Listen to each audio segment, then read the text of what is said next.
Maar daai vieringe, ek bedoel, soos wat jy sê, dit het dalk so 'n bietjie van 'n demper daarop geplaas, maar daar was ook positiewe dinge wat daar aangekondig is of bekend gemaak is, nê? Nee? Ja, baie positiewe dinge. Die een ding is dat reeds met die viering, en ek dink dit was omtrent 2 weke na die moorde gebeur het, toe kon hulle al vir ons sê, hulle het die voertuig gevind, hulle maak vordering met die ondersoek.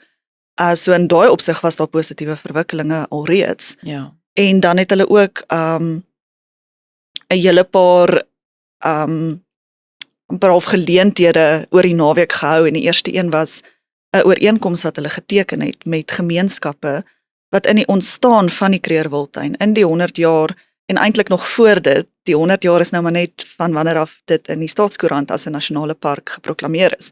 Maar die ontwikkeling het eintlik lank voor dit al begin, maar in daai proses is daar gemeenskappe uit daai gebied verskuif.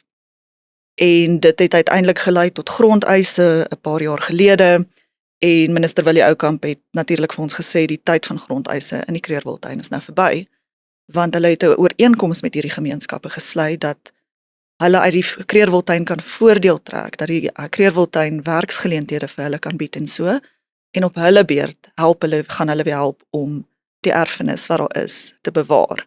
Want die Kreerwiltuin is baie belangrik vir Suid-Afrika